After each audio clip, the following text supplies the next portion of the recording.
नमस्कार दोस्तों, आप सभी का स्वागत है एक और नई वीडियो में, जो कि हमारा बहुत ही इंपॉर्टेंट वीडियो होगा झारखंड को लेकर।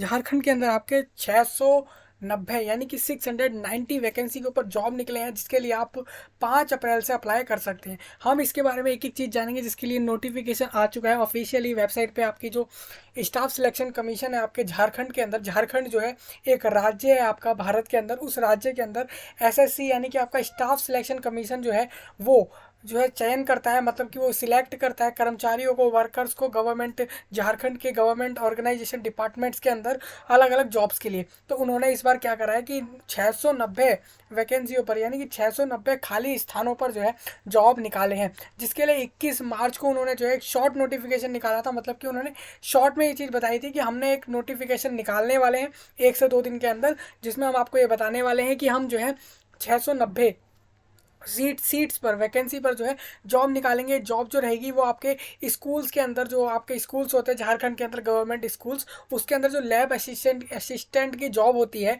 जो कि आपकी केमिस्ट्री की हो सकती है, जियोलॉजी की हो सकती है, बायोलॉजी की हो सकती है, फिजिक्स की हो सकती है। हम जानते हैं स्कूलों के अंदर हमारी जो लैब्स होती है, लेबोरेटरीज होती हैं, उसमें हमारे लैब असिस्टेंट्स भी होते हैं। तो लैब असिस्टेंट जो होते हैं वो हमारे वो बायोलॉजी सब्जेक्ट के भी हो सकते हैं, जियोलॉजी के भी हो सकते हैं, केमिस्ट्री, फिजिक्स, इन सब के हो सकते हैं। हम जानते हैं जो भी हमारे लैब से रिलेटेड सब्जेक्ट रहते हैं स्कूल के अंदर, उसके अंदर लैब के लिए अलग टीचर रहता है, साथ में लैब असिस्टेंट भी रहता है। तो लैब असिस्टेंट जो है उसके लिए यहाँ पे जॉब निकाली गई है, जो जिसकी संख्या 690 होने वाली है, 690। तो पूरा हम इस वीडियो में जानेंगे डिटेल में कि उस नोटिफिकेशन में क्या बात हुई है, कौन कौन इसके लिए अप्लाई कर सकता है। एक एक चीज़ हम जानने वाले हैं। और क्वालिफिकेशन यानी कि आपको कितनी पढ़ाई लिखाई उसकी होनी चाहिए, कि आप कितनी क्लास पास होने चाहिए इसके लिए अप्लाई करने के।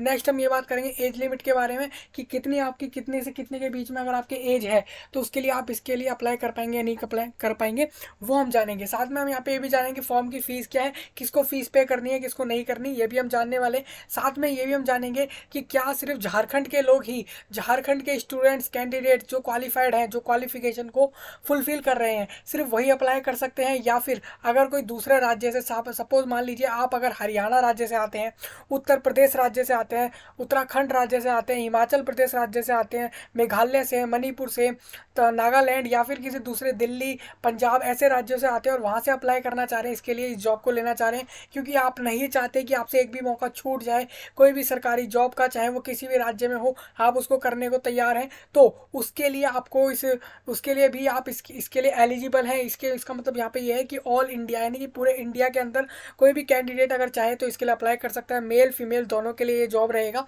उसके लिए बस आपको क्षमताएं जो हैं इसके लिए वो फुलफिल करनी पड़ेंगी।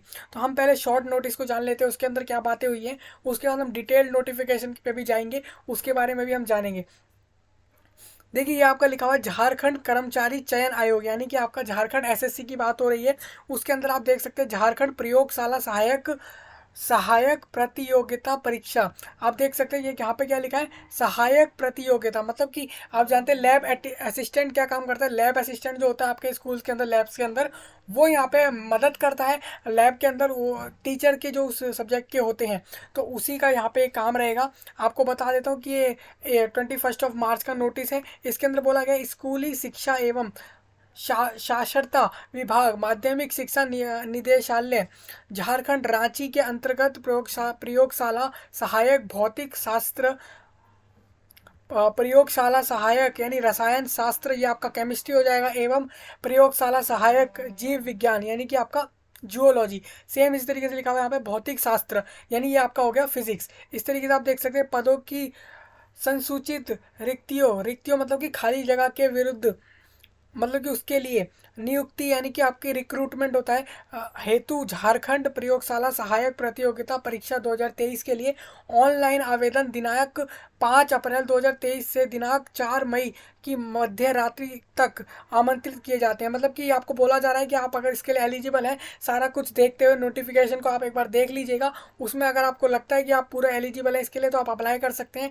लास्ट डेट इसकी 4 मई रहेगी, और फॉर्म फिलअप जो है वो 5 अप्रैल से स्टार्ट हो जाएंगे 2023 के अंदर। आवेदन संबंधी विस्तृत विवरण विवरण विवरण किया आयोग के वेबसाइट यानी कि आपकी जो JSSC.nic.in, इस वेबसाइट पे आपको फॉर्म मिल जाएगा, उपलब्ध हो जाएगा 5 अप्रैल से। जो अभ्यर्थी हैं यानी कि जो अप्लाई करना चाह रहे हैं, मैं अंकित एवं शैक्षिक योग्यता तथा निर्धारित आयु सीमा के अंतर्गत, मतलब कि आपको सारी एलिजिबिलिटी देखते हुए इसके लिए अप्लाई कर देना है उस तारीख से जिस तारीख के बीच में आपको बोला गया है। अब नेक्स्ट बता दूं यहाँ पे आपको कि दिनांक 6 मई की मध्य रात्रि तक परीक्षा शुल्क भुगतान तथा फोटो एवं हस्ताक्षर अपलोड करने कर आवेदन पत्र का प्रिंट आउट लेने के लिए दिनांक 8 मई 2023 की मध्य रात्रि तक लिंक उपलब्ध रहेगा। मतलब यहाँ पे बोला जा रहा है कि आपके पास फीस पेमेंट करने का, जो आप फॉर्म भरेंगे उसकी फीस पेमेंट या तो आप अपने 4 मई तक भी कर सकते हैं, नहीं तो आप जो है यहाँ पे 6 मई की रात तक भी इसके लिए फीस पेमेंट कर सकते हैं। भुगतान यहाँ पे लिखा हुआ है, भुगतान मतलब होता है हमें पेमेंट करना होता है किसी भी चीज़ के लिए, उसके लिए हमारे को यहाँ पे तिथि दे दी गई है। साथ में यहाँ पे ये आपको बोला गया है 8 मई तक आपको इसके लिए कर देना है, तब तक वहाँ पे लिंक ओपन रहेगा फीस पेमेंट का। सेम इसी तरीके से 10 मई से लेके 12 मई के बीच में आप जो है फॉर्म के अंदर कुछ भी करेक्शन करना चाहें तो कर सकते हैं। आपको मैं एक बार हाईलाइट करके ये बात बता देता हूँ कि अगर आप फॉर्म में करेक्शन करना चाहेंगे तो किस चीज़ में कर पाएंगे और किस में नहीं कर पाएंगे। देखिए जो मैं हाईलाइट कर रहा हूँ इसमें आप नहीं कर पाएंगे, जैसे कि आपका नाम, आपका जन्म तिथि यानी डेट ऑफ बर्थ, ईमेल आपने जो डाला है ईमेल आईडी और मोबाइल नंबर जो आपने डाला है उसको छोड़कर आप बाकी जो भी आपके फॉर्म के अंदर चीज़ें होंगी उसके अंदर आप जो है चेंज कर पाएंगे अपने, जो भी आपको चेंज करना होगा करेक्शन के अंदर। जैसे कि आपका एग्जाम सेंटर हो गया उसको आप चेंज कर पाएंगे, आपने किस पोस्ट के लिए अप्लाई किया उसको चेंज कर पाएंगे। साथ में कास्ट में अगर कोई कास्ट कैटेगरी आपने दूसरी चूज़ कर ली है, सपोज मान लीजिए आप SC कैटेगरी है, SC चूज़ कर लिया आपने, या फिर आपने कोई OBC EWS कैटेगरी चूज़ कर लिया है, तो उस तरीके से कास्ट की डिटेल में चेंजेस हो सकते हैं, सेंटर सिलेक्शन में चेंज हो सकते हैं, पोस्ट अप्लाइड के लिए चेंज हो सकता है। इस तरीके से आप देख सकते हैं, मतलब कि वो चीज़ें जो इसलिए ये जो आपके मैंने डिस्कस करा इन चीज़ों को छोड़ के जो बाकी सारी चीज़ें बचे हैं उसमें आप चेंजेस कर सकते हैं फॉर्म के अंदर। रिक्तियों की संख्या एवं आपके कितने नंबर ऑफ वैकेंसी है उसके बारे में नोटिफिकेशन में हम बात करने वाले हैं। हालांकि मैंने आपको पहले ही बता दिया है कि 690 वैकेंसी है, यानी कि 690 खाली स्थान है इन पोस्ट के लिए। अब हम डिटेल्ड नोटिफिकेशन जो है इसका उसको हम डिस्कस करने वाले हैं। पूरा ये हमारे पास आ गया है डिटेल्ड नोटिफिकेशन। झारखंड कर्मचारी चयन आयोग के अंदर है ये। कालीनगर चायबगान नामकोम रांची की जगह पर, रांची जो है आपका वो झारखंड के अंदर उस जगह पे स्थित है इसका ऑफिस। अब हम बात कर लेते हैं कि ये हमारे पास लिखा हुआ है प्रशासनिक सुधार तथा राज्यसभा विभाग झारखंड सरकार के पत्र संख्या 1607 दिनांक जो कि इस 17 मार्च को निकाला गया था, एवं स्कूली शिक्षा एवं साक्षरता विभाग जो आपका स्कूल से रिलेटेड विभाग है यानी कि आपका डिपार्टमेंट है रांची के अंदर, उसमें आपको बताया गया है कि यहाँ पे हम जो है स्कूल में शिक्षा एवं साक्षरता विभाग के लिए रांची के अंतर्गत प्रयोगशाला सहायक भौतिक शास्त्र जो हमने पहले बात करी है वही सब लिखा हुआ है कि किस लिए यहाँ पे वैकेंसी निकाले जा रहे हैं। परीक्षा का शुल्क आपको बता देता हूँ, 100 रुपये आपको पे करने पड़ेंगे इसकी फॉर्म की फीस इसके लिए अप्लाई करने के लिए। साथ ही यहाँ पे लिखा हुआ है छूट की अगर बात करूँ जो आपकी पेमेंट में छूट रहेगी तो अनुसूचित जाति, अनुसूचित जनजाति और अनुसूचित जाति यानी कि आपका SC कैटेगरी और ST कैटेगरी उन दोनों कैटेगरी वाले कैंडिडेट को यहाँ पे जो है 50 रुपये पे करने होंगे इस फॉर्म के। और प्रशासनिक सुधार तथा राज्यसभा विभाग झारखंड रांची के प्रांतांक, ये एक नोटिस है उसके बारे में डिटेल यहाँ पे कुछ बात करी जा रही है, आपको इसमें देख लेना है। यहाँ पे क्या लिखा है, झारखंड राज्य के 40% अथवा इससे अधिक निःशक्ता वाले दिव्यांग अभ्यर्थियों को परीक्षा शुल्क में छूट अनुमान्य है, मतलब कि उन्हें पेमेंट नहीं करनी। आपके लिए कुछ लिखा हुआ है कि किन लोगों को पेमेंट यहाँ पे नहीं करनी है फॉर्म की। साथ में यहाँ पे लिखा है झारखंड राज्य के स्थानीय निवासी अनुसूचित जनजाति और अनुसूचित जाति कोटि से इतर कोटि के अभ्यर्थियों द्वारा रियायती दर पर परीक्षा शुल्क भरे जाने की स्थिति में उनके आवेदन पत्र को रद्द करते हुए उनकी अवधियाँ समाप्त कर दी जा सकती है।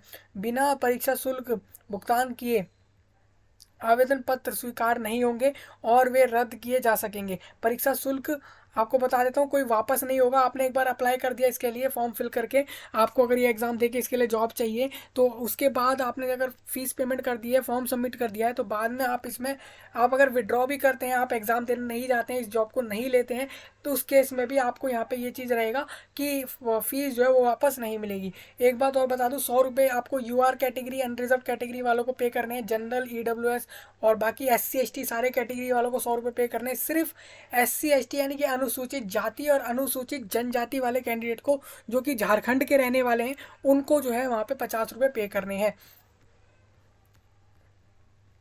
झारखंड प्रयोगशाला सहायक प्रतियोगिता परीक्षा 2022 में सम्मिलित हो जिनके द्वारा आवेदन समर्पित करने की प्रक्रिया को पूर्ण किया गया था, वैसे आवेदकों को इस विज्ञापन की शर्तों तथा शैक्षणिक योग्यता, निर्धारित आयु सीमा तथा अन्य, देखिए वही आपको बोला गया कि एलिजिबिलिटी सब कुछ देखते हुए आपको ये सब अप्लाई करना है।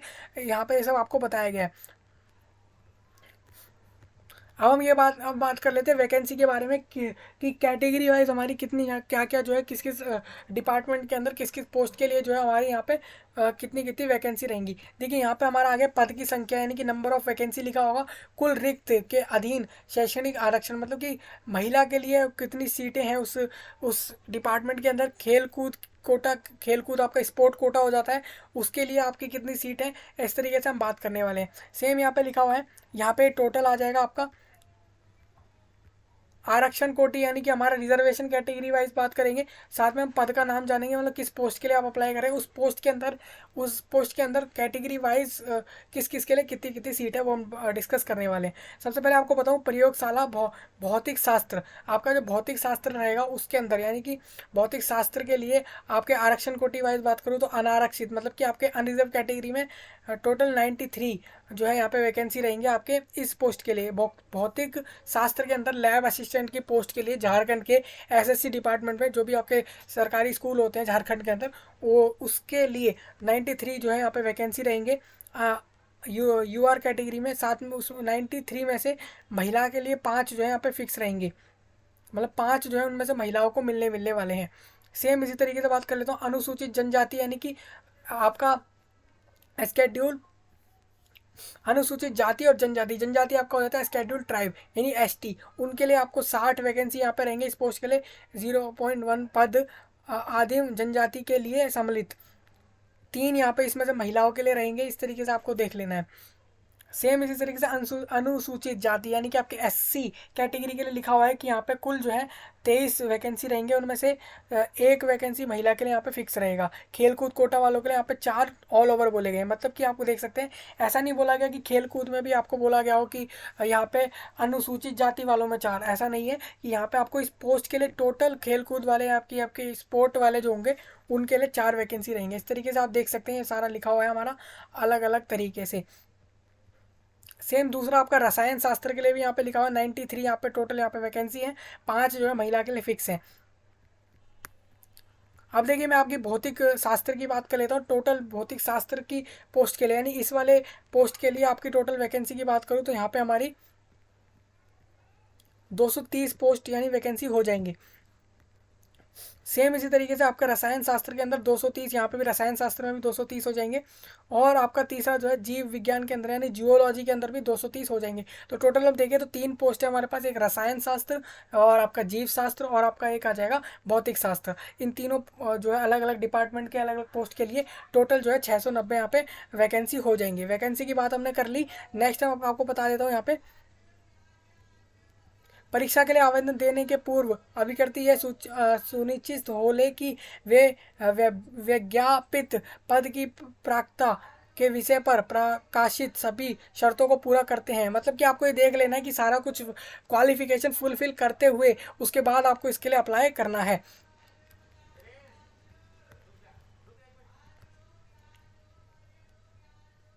अब देखिए हम यहाँ पे सैलरी की बात कर लेते हैं। यहाँ पे आपको कितना वेतन मिलेगा यहाँ पे काम करने का पद के हिसाब से हम जान लेंगे। यहाँ पे सबसे पहले आपको बता दूँ, आप भौतिक शास्त्र की पोस्ट के अंदर लैब असिस्टेंट की पोस्ट अगर आपकी भौतिक शास्त्र के सब्जेक्ट के लिए लगती है, इस वाले सब्जेक्ट के अंदर इस वाले डिपार्टमेंट में लगती है और साथ में अलग सबके लिए लिखी हुई है, सबके लिए आपकी 35,400 कम से कम पैसे मिलेंगे क्योंकि ये सरकारी स्कूलों के अंदर है। सेक्शन जो संस्थाएं हैं सरकारी हैं और मैक्सिमम आपकी यहाँ पे 1,12,400 तक जा सकती है। ये आपका जो है पे स्केल यानी पे लेवल 6 रहेगा जो गवर्नमेंट ऑफ इंडिया के द्वारा रहता है, राज्य सरकार के द्वारा रहता है।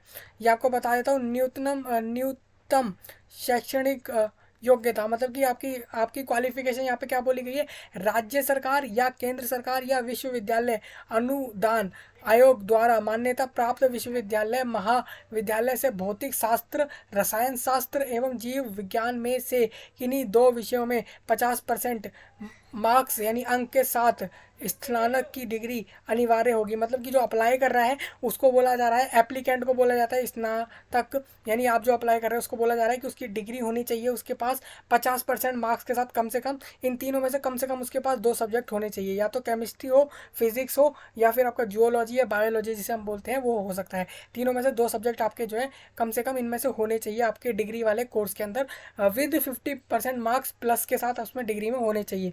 सेम यहाँ पे लिखा हुआ है अनुसूचित जाति जनजाति एवं सभी कोटि के निःशक्त आरक्षण अभिकर्ती हेतु न्यूनतम 45% अंकों के साथ स्नातक की डिग्री अनिवार्य होगी। मतलब यहाँ पे बोला गया है कि जो आपके SC ST कैटेगरी और रिजर्वेशन कैटेगरी बोला गया है झारखंड के स्टेट वाले कैंडिडेट के लिए, तो उनको 45% मार्क्स के साथ भी वो यहाँ पे जो है अपनी डिग्री को जो है लगा के यहाँ पे इनके लिए अप्लाई कर सकते हैं। न्यूनतम अब आपको बता देता हूँ शैक्षणिक योग्यता, मतलब कि आपकी क्वालिफिकेशन यहाँ पे बता देता हूँ कितनी चाहिए आपको।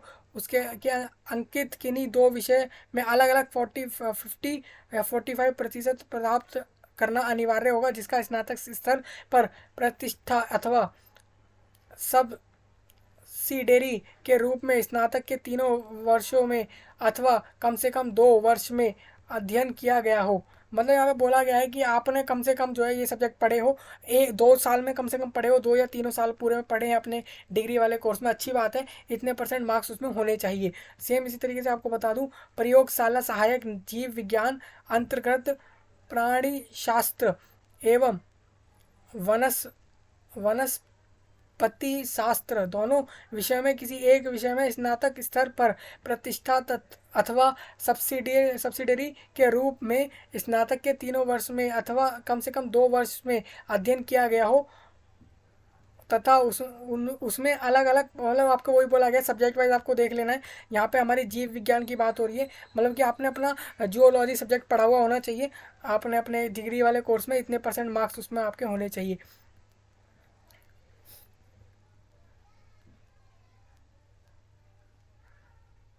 यदि कोई अभ्यर्थी किसी स्थिति तक निर्धारित शैक्षणिक योग्यता नहीं धारित करते हैं तो वे आवेदन भरने के लिए अयोग्य समझे जाएंगे। मतलब कि आपको बोला जा रहा है, जैसे हमारे पास यहाँ पे डेट दी गई है कि 4 मई तक आप इसके लिए फॉर्म फिल कर सकते हैं। अगर आपकी डिग्री का समय पूरा हो जा रहा है, आपका कोर्स पूरा हो जाता है और 4 मई से पहले पहले उसके, तो आप इसके लिए अप्लाई कर सकते हैं, क्योंकि वहाँ पर आप जो है इसके लिए मान्य होंगे इसके लिए अप्लाई करने के लिए। अब देखिए यहाँ पे स्पोर्ट कोटा, जो स्पोर्ट कोटे से अप्लाई करने वाले हैं उनके लिए भी यहाँ पे लिखा हुआ है कि उनके पास मेडल होना चाहिए, प्रथम स्थान होना चाहिए, या फिर विश्व रिकॉर्ड वर्ल्ड रिकॉर्ड भी होना चाहिए। अगर उन्होंने राष्ट्रीय लेवल पर यानी कि नेशनल लेवल पर खेल रखा है तो उनके पास विश्व रिकॉर्ड होना चाहिए, वर्ल्ड कप जिसे आप कह सकते हैं ऐसा होना चाहिए कुछ, या फिर जिन्होंने रीजनल लेवल पर खेला है उनके लिए मेडल लिखा हुआ है। इस तरीके से आप देख सकते हैं अलग अलग लिखा हुआ है स्पोर्ट कोटे वालों के लिए।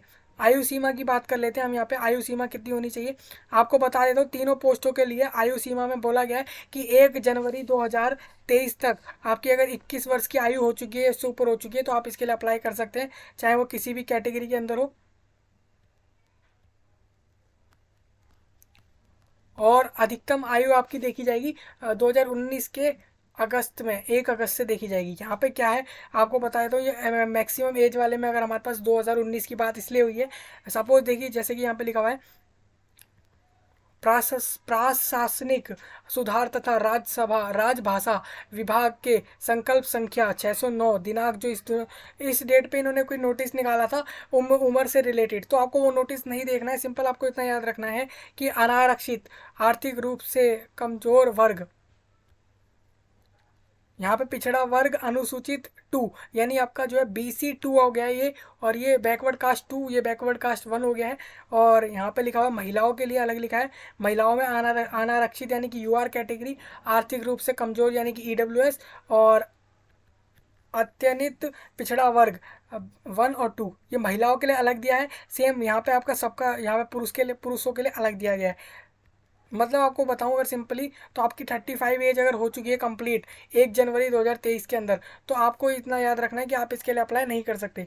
सेम आपकी अगर 35 एज हो चुकी है बट 35 एज हो चुकी है और उसके ऊपर आप जैसे 36 के हो गए हैं, 37 के हो गए हैं, तो आप इसके लिए नहीं अप्लाई कर सकते। 37 एज से प्लस में 37 एज तक आपको छूट मिल जाएगी अगर आप जो है यहाँ पे पिछड़ा वर्ग में यहाँ पे आ रहे हैं, बैकवर्ड कास्ट के अंदर आ रहे हैं। सेम इसी तरीके से यहाँ पे लिखा हुआ है 30 एज तक 38 लास्ट एज होगी अप्लाई करने की, मतलब 30 एज कंप्लीटेड वाले अप्लाई नहीं कर सकते, उससे पहले पहले वाले अप्लाई कर सकते हैं आपके दूसरी कास्ट के अंदर, जो आपके बैकवर्ड कास्ट के अंदर फर्स्ट और सेकंड आ जाता है उसके अंदर। नेक्स्ट यहाँ पे लिखा है SC ST कैटेगरी वालों के लिए 40 एज मैक्सिमम यहाँ पे चल जाएगी, मतलब 40 एज से नीचे नीचे आपका इसमें अप्लाई कर सकते हैं, 40 कंप्लीटेड अप्लाई नहीं कर सकते।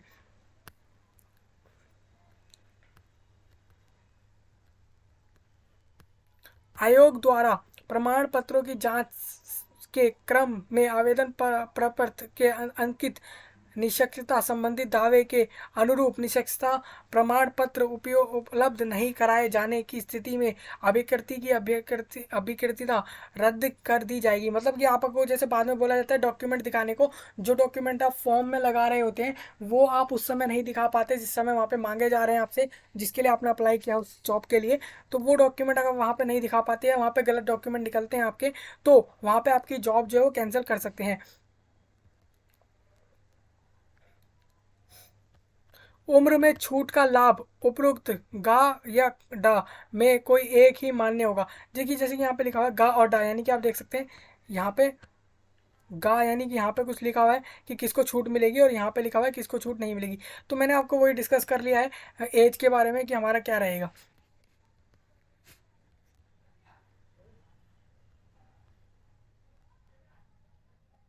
अब यहाँ पे देखिए फिजिकली हैंडीकैप्ड वालों के लिए कुछ लिखा हुआ है, उनको देख लेना है इसके बारे में, उनके लिए क्या लिखा हुआ है, एडमिट कार्ड से रिलेटेड कुछ बात लिखी हुई है, तो वो आपको ये देख लेनी है।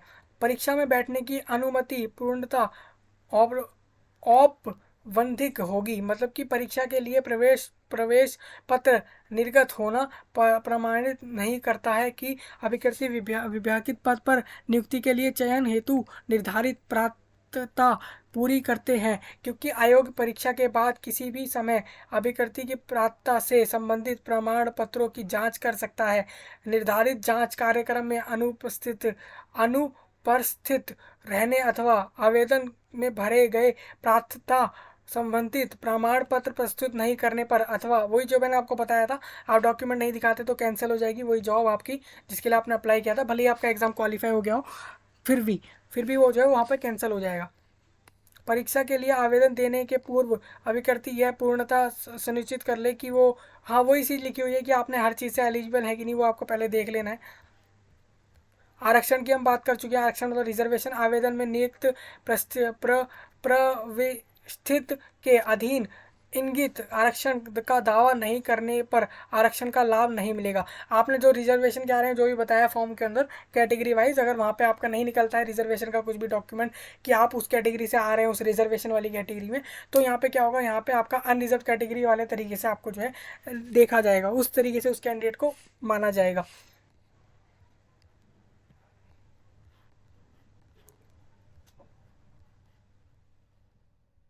देखिए वो तो है ही, यहाँ पे सर्टिफिकेट आपको लगाने पड़ेंगे, आपके जो भी आप रिजर्वेशन में बोल रहे हैं वो सर्टिफिकेट यहाँ पे आपको दिखाना पड़ेगा।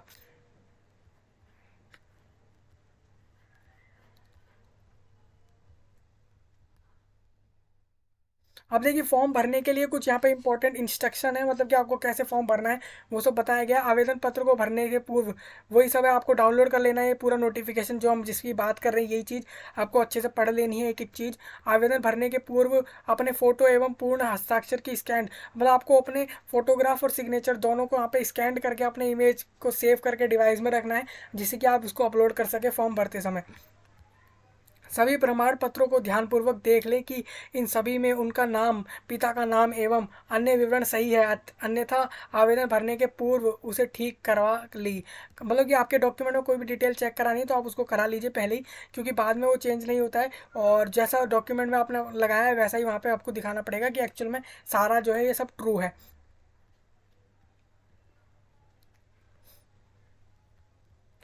सेम वही बोला गया, सबमिट करने के बाद कुछ चेंज नहीं होता है, चेंज तभी होता है जब करेक्शन टाइम आता है, उसमें भी सिर्फ किन किन चीज़ों में चेंज होता है उसके बारे में हम डिस्कस कर चुके हैं। अब देखिए यहाँ पे क्या बोला गया, पहले आपको रजिस्ट्रेशन करना होगा यहाँ पे, फिर उसके बाद आपको एप्लीकेशन फिल करना होगा।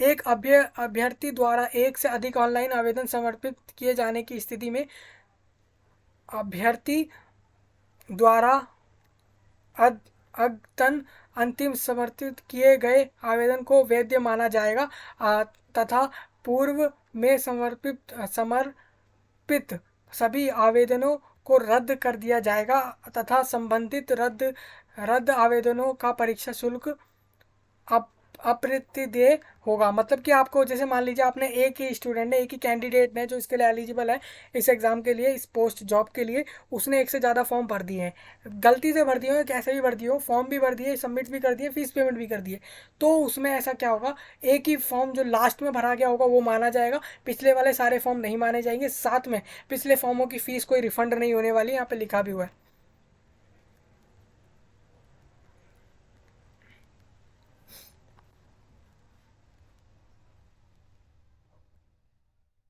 ये हमने डेट के बारे में डिस्कस कर लिया है कि भाई कब तक आप पेमेंट कर सकते हैं, कब तक फॉर्म भर सकते हैं। देखिए फॉर्म आप देखिए रजिस्ट्रेशन करना तथा सूचना दर्ज करने हेतु, मतलब कि आप अपना एप्लीकेशन फॉर्म फिलअप और रजिस्ट्रेशन जो है वो 4 मई तक कर सकते हैं 2023 के रात तक, रात्रि तक लिखा भी हुआ है, रात तक है, ऐसा नहीं है कि सुबह दोपहर में ही क्लोज हो जाएगा, रात तक ओपन रहेगा।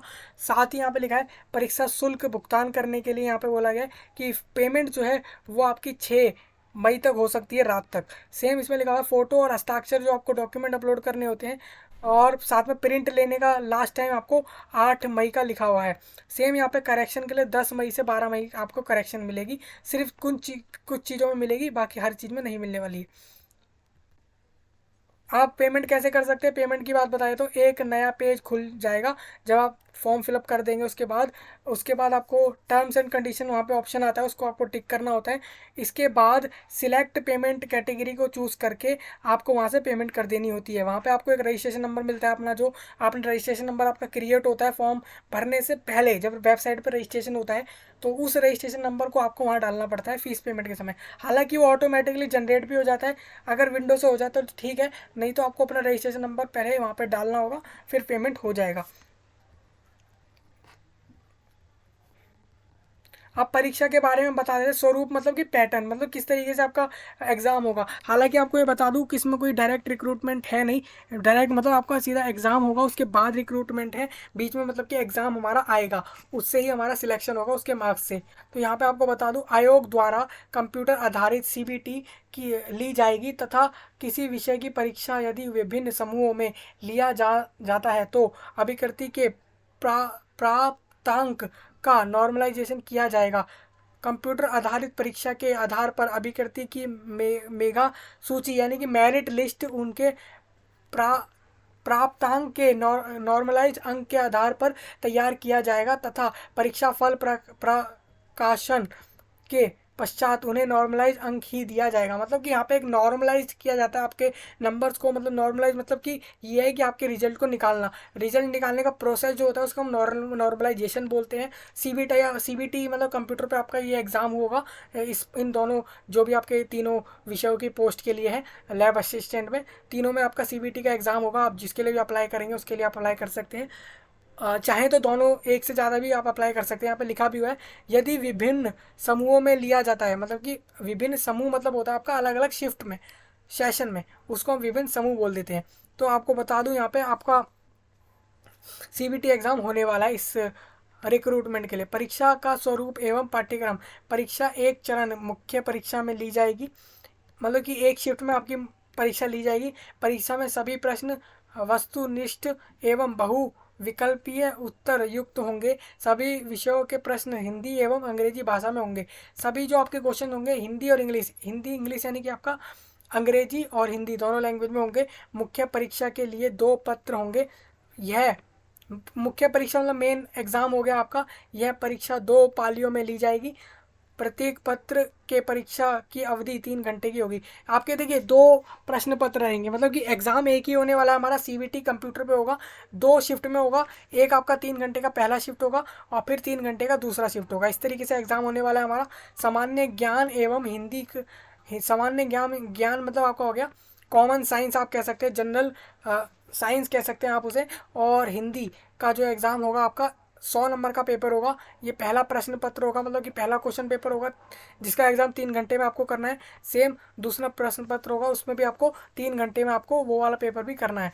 जिस विषय में नियुक्ति होनी है, ये विषय की परीक्षा, ये आपका 300 नंबर का पेपर होगा। और यहाँ पे क्या लिखा है, जिस विषय में नियुक्ति होनी है उस विषय की परीक्षा। अब देखिए प्रश्न पत्र 1 सबको देना है। आप अगर एक पोस्ट के लिए अप्लाई कर रहे हैं, तीनों जो आपके सब्जेक्ट है तीनों के लिए अप्लाई कर रहे हैं, तब भी आपको ये पहला पेपर जरूर देना है। दूसरा पेपर यहाँ पे लिखा हुआ है, जिस विषय में आप अप्लाई कर रहे हैं सिर्फ उस विषय में यहाँ पे उसका पेपर होगा, उसका पेपर 300 मार्क्स का होगा। प्रश्न पत्र में पहले वाले में 100 प्रश्न होंगे, 100 प्रश्न होंगे और 100 मार्क्स का होगा। 50 प्रश्न सामान्य ज्ञान, 50 जो है हिंदी भाषा के होंगे। प्रत्येक प्रश्न के सही उत्तर के लिए 1 अंक दिए जाएंगे। और दूसरा वाला जो आपका एग्जाम होगा, दूसरा क्वेश्चन पेपर जो होगा आपका, जो आपका सिलेक्टेड सब्जेक्ट पे होगा, उसमें आपका क्या होगा, उसमें आपको 150 क्वेश्चन होंगे आपके, मतलब 150 क्वेश्चन होंगे, जिसके उत्तर के लिए आपको 2 नंबर सही करने पर मिलेंगे। क्वालिफाइंग प्रश्न पत्र होगा।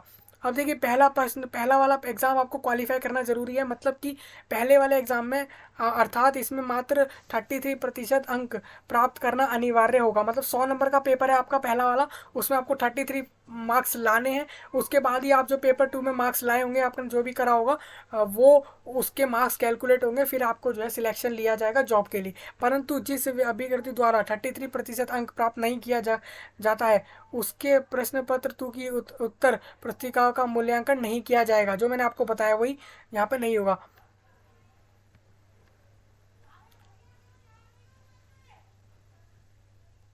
देखिए यहाँ पे एक अच्छी बात, गुड न्यूज़ यहाँ पे सबके लिए ये रहेगी कि किसी भी क्वेश्चन का आंसर अगर कोई स्टूडेंट, कोई कैंडिडेट जो अप्लाई कर रहा है वो गलत करके आता है, तो यहाँ पे उसके मार्क्स नहीं काटे जाएंगे। कोई सपोज मान लीजिए आपने किसी क्वेश्चन का आंसर गलत कर दिया है वहाँ पे, तो उसका मार्क्स यहाँ पे नहीं काटा जाएगा। अंतर्गत न्यूनतम, अब देखिए आपको 50% मार्क्स लाने अनिवार्य होंगे सेकंड वाले पेपर के अंदर, उसको भी क्वालिफाई करने के लिए। मतलब फर्स्ट वाला एग्जाम तो जो भी कर रहा है अप्लाई, उसको क्वालिफाई करना है 33 मार्क्स के साथ। सेकंड वाला पेपर जो है उसमें 50% मार्क्स लाने हैं। अनरिजर्व कैटेगरी वालों को या फिर आप ये समझ लीजिए जिसको भी 100 रुपये पे करने पड़ रहे हैं फॉर्म के फीस में, उनको 50% मार्क्स लाने हैं सेकेंड पेपर में। और जो अनुसूचित जाति यानी SC ST वाले कैटेगरी वालों को 45% मार्क्स लाने हैं सेकेंड पेपर के अंदर।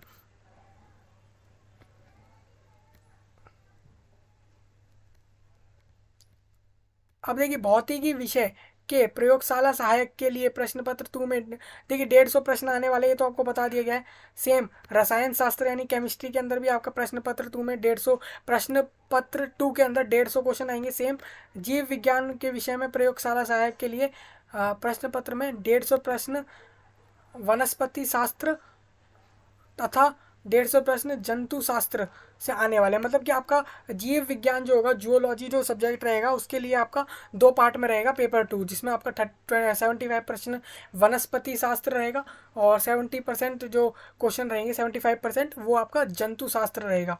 अब मुख्य परीक्षा का पाठ्यक्रम हम जान लेते हैं। सामान्य ज्ञान एवं हिंदी भाषा की परीक्षा के अंदर जो हिंदी भाषा ज्ञान का पेपर होगा, जिसमें आपके 50 क्वेश्चन आएंगे, उसमें से हिंदी अनुच्छेद पर आधारित 25 क्वेश्चन रहेंगे, हिंदी व्याकरण पर आधारित 25 क्वेश्चन रहेंगे।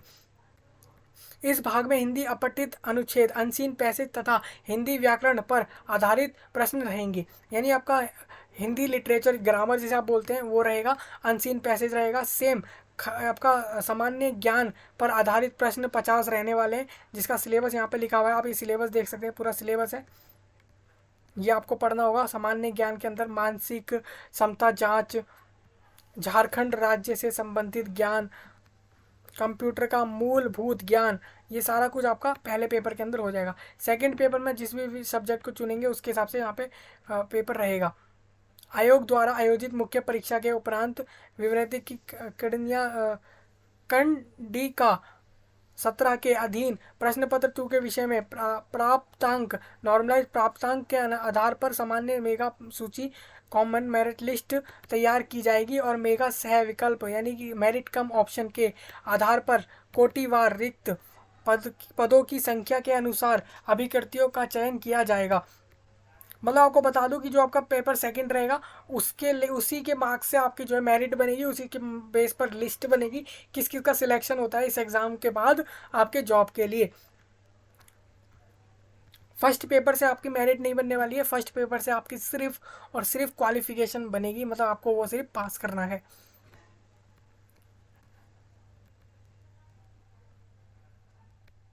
अभी देखिए ये लिखा हुआ है कुछ इंपॉर्टेंट चीज़ें, इसको आप देख लेना अच्छे से। यहाँ पे यही बोला गया है कि अगर दो या दो से ज़्यादा कैंडिडेट के सेम मार्क्स आ जाते हैं तो उनको उसमें किसको ऊपर रखा जाएगा मेरिट में, वो यहाँ पे लिखा हुआ है। किसको ऊपर किसको नीचे यहाँ पे मेरिट में रखने वाले हैं वो यहाँ पे लिखा हुआ है, वो आप चेक कर लेंगे। मैंने जो आपको बताया वही आपको करना है। 50% मार्क्स आपको सेकंड वाले पेपर में लाने हैं। और यूआर कैटेगरी वालों को सेम, SC ST कैटेगरी वालों को 45% मार्क्स लाने हैं। और BC1 जो आपके बैकवर्ड कास्ट 1 में आ रहे थे उनको 50% मार्क्स लाने हैं। यानी कि 300 नंबर का पेपर था तो हमें वहाँ पे 150 से ऊपर मार्क्स लाने हैं, 150 से ऊपर मार्क्स लाने हैं पेपर 2 के अंदर। सेम आप समझ सकते हैं SC ST वालों को छोड़ के सबको 50% मार्क्स लाने ही लाने हैं। SC ST सिर्फ वही रहेंगे यहाँ पे जो झारखंड वाले SC ST हैं, वहीं के रहने वाले SC ST हैं। उसके अलावा और जगहों के SC ST वालों के लिए ये बात नहीं रहेगी। उपयुक्त उप कंडिकाओं के आधार पर सामान्य मेगा सूची तैयार की जाएगी, और वही हमने बताया कि किस तरीके से मेरिट बनेगी, वही चीज़ यहाँ पे बात दोबारा करी गई है।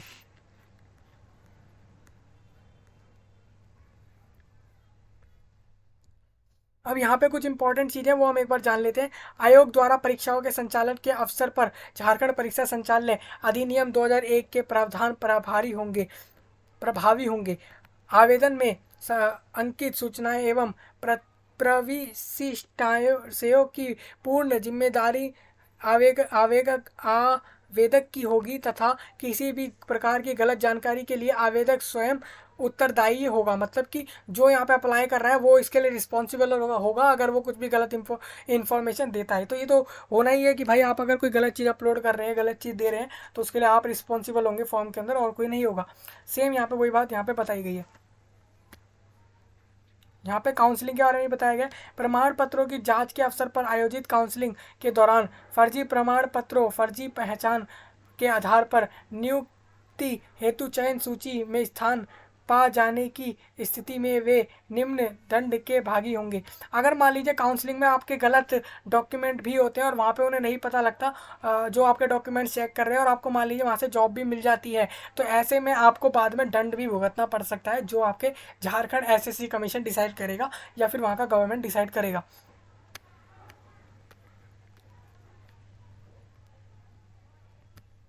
अभी अभ्यर्थी अभ्यर्थी यानी कि जो अप्लाई कर रहा है, एप्लीकेंट की उम्र परीक्षा में भाग लेने के लिए निर्धारित उम्र सीमा में नहीं होना। अब देखिए यहाँ पे कुछ कंडीशन लिखे हुए हैं कि भाई किस किस तरीके से आपका फॉर्म रिजेक्ट किया जाएगा या आपको जो है जॉब नहीं दी जाएगी, उसके कंडीशन लिखे हुए हैं। जैसे आपने फ़ीस पेमेंट नहीं करी है फॉर्म की, तो भाई वहाँ से कोई जॉब नहीं मिलने वाली, ना कोई एग्ज़ाम देने वाले आप। सेम क्वालिफिकेशन आपने अच्छी खासी नहीं दी जो आप मांगी गई है। तो ये सारे कुछ आपके इंपॉर्टेंट चीज़ें यहाँ पे लिखे हुए हैं। अब हम एडमिट कार्ड की बात कर लेते हैं। हमें फ़ोटो हस्ताक्षर में त्रुटि होने पर परीक्षा में शामिल नहीं हो सकेंगे। अभ्यर्थी अंतिम रूप से आवेदन सबमिट करने के पूर्व आवेदन पत्र में अपना फ़ोटो एवं हस्ताक्षर का मिलान सुनिश्चित कर लें। मतलब कि आप पहले ही अपने फ़ोटो सिग्नेचर को देख लें फॉर्म अप्लाई करने से पहले, जिससे कि बाद में एडमिट कार्ड पे जो आएगा वो आपका फाइनल फ़ोटो रहेगा, सिग्नेचर रहेगा। क्योंकि वो फ़ोटो और सिग्नेचर आपके एप्लीकेशन की डिटेल से उठाकर ही वहाँ पर डाला जाता है, आपके एडमिट कार्ड पर, यानी कि आपके उस चीज़ पर, उस कागज़ पर जो आपको लेकर जाना होता है एग्ज़ाम देने के लिए, जिस पे लिखा होता है कि कहाँ पर आपका एग्ज़ाम है, किस समय पे एग्ज़ाम है, किस डेट पे एग्ज़ाम है और किस चीज़ का एग्ज़ाम है, सब उसी पर लिखा होता है। अब देखिए यहाँ पे सर्टिफिकेट है। मैंने जैसा आपको बताया भी, यहाँ पे SC ST जो आप अगर बता रहे हैं कि भाई मैं SC कैटेगरी हूँ, ST कैटेगरी से हूँ, झारखंड सरकार के अंदर से आपको ये चीज़ें, एक सर्टिफिकेट होता है वहाँ पे, जाति प्रमाण पत्र जिसे हम बोलते हैं, वो आपको यहाँ पे लगाना पड़ेगा। फॉर्म के अंदर मांगा जाएगा आपसे, आप उस कैटेगरी में होंगे तो वो आपको यहाँ पर लगाना पड़ेगा। यहाँ पर फॉर्मेट दिख रहा होगा हमें, ये सर्टिफिकेट के फॉर्मेट है, कुछ अलग अलग कैटेगरी के हिसाब से यहाँ पर हमें देखने को मिल रहे हैं। सिंपल आपको इन चीज़ों का प्रिंट आउट कराना होता है। इसका प्रिंट आउट कराने के बाद इसको सब फिल कर देना होता है। सर्टिफिकेट नंबर, कब तक वैलिड है, किस डेट पे बना था, वो आपको अपना नाम डालना है, फादर का नाम डाल देना है, एड्रेस डाल देना है, डिस्ट्रिक्ट डाल देना है, सब कुछ यहाँ पर डाल देना है, सिग्नेचर डाल देना है, जिस भी ऑफिस से वो बना था वो सर्टिफिकेट, कास्ट का नाम डाल देना है अपना, ये सब कुछ डालना है, अपना फ़ोटो यहाँ पे पेस्ट कर देना है इस जगह पे। यहाँ पे मैं आपको दोबारा दिखाता हूँ।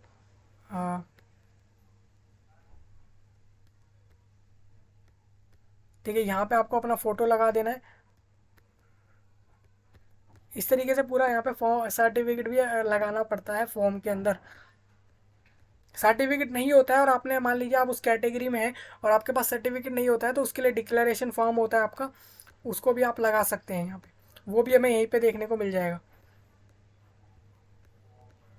अब देखिए, लिखने में अश अक्ष अक्षम क्षमता अक्षमता अक्षमता संबंधित प्रमाण पत्र, मतलब कि आप लिख नहीं सकते खुद से भाई, एग्ज़ाम खुद नहीं दे सकते, लेकिन आप अपना पढ़ के खुद ही जाएंगे, दिलवाना किसी और से है। ये आपका पीडब्ल्यूडी कैंडिडेट में बहुत बड़ा प्रॉब्लम होता है आपका ये चीज़, तो इस वजह से उनके लिए ये बहुत अच्छी चीज़ जो है यहाँ पे हर जगह करी जाती है कि दूसरा कोई आपका एग्ज़ाम कर रहा है लेकिन वो अपने से नहीं करेगा, आप बताएंगे उसे, वो तब वो चीज़ करेगा। ये आपका फॉर्मेट रहता है। जरूरी नहीं होता है कि पीडब्ल्यूडी कैंडिडेट वाला पर्सन विद डिसेबिलिटी, मतलब कोई भी कैंडिडेट हो, वो डिसेबिलिटी है, मतलब भाई वो नहीं कर सकता है, उसके पास वो क्षमता नहीं है कि वो खुद अपना एग्जाम दे पाए, बट उसको पढ़ के खुद जा रहा है, बताएगा वो खुद, देना किसी और को है, इस तरीके से रहेगा। इसमें ऐसा नहीं है कि इसमें कोई यूआर कैटेगरी आ गई, एससी कैटेगरी आ गई, हर कैटेगरी का कैंडिडेट को ये चीज़, ये डिसेबिलिटी हो सकती है, तो उसके लिए ये चीज़ आपके लिए एबल रहती है। अब देखिए, फिजिक्स का सिलेबस है आपका, देख सकते हैं आप, mechanics, thermal physics, wave and oscillations, उसके लिए यहाँ पे लिखा हुआ है पूरा सिलेबस, आपको क्या क्या पढ़ के जाना है। केमिस्ट्री का लिखा हुआ है, atomic structure, periodic properties and chemical bonding, यहाँ पे लिखे हैं। उसके अंदर भी टॉपिक लिखे हुए हमारे, postulates of kinetic theory of gases, और सारे आप टॉपिक्स देख सकते हैं, ये केमिस्ट्री के हैं। ये यही सिलेबस आपका एग्ज़ाम में आने वाला है। सिलेबस का पैटर्न डिस्कस हो गया है, एग्ज़ाम की डेट अभी नहीं है, डेट आ जाती है ऑटोमेटिकली, वो वेबसाइट पर डाली जाती है, तो वहाँ से हम आपको बताएंगे जब अपडेट आता है तब। देखिए, जियोलॉजी का सिलेबस रहेगा आपका, locomotion, nutrition, reproduction in protozoa, इस तरीके से आप देख सकते हैं, ये सारा कुछ आपको पढ़ना होगा। अब ऐसा नहीं है कि हमें ये सारे सब्जेक्ट पढ़ने हैं, जिस भी सब्जेक्ट के लिए हम अप्लाई कर रहे हैं उसके लिए हमें ये चीज़ पढ़नी है, क्योंकि सेकंड पेपर आपको पता है आपका सिलेक्टेड पेपर रहेगा, जिस भी से पेपर सब्जेक्ट के लिए आपने अप्लाई किया है। यहाँ पे हमें फिजिक्स, केमिस्ट्री, जूलॉजी और बोटेनी, ये हमें सब्जेक्ट जो है देखने को मिल रहे हैं। इनका सिलेबस भी यहाँ पे लिखा हुआ है। तो इस तरीके से पूरा ये नोटिफिकेशन था, हमने डिस्कस कर लिया इस वीडियो के अंदर सारा कुछ कि हम इसके लिए अप्लाई कैसे कर पाएंगे। आपको दोबारा नंबर एक बार हम यहाँ पे मैं लिख के बता देता हूँ, नंबर कितना है।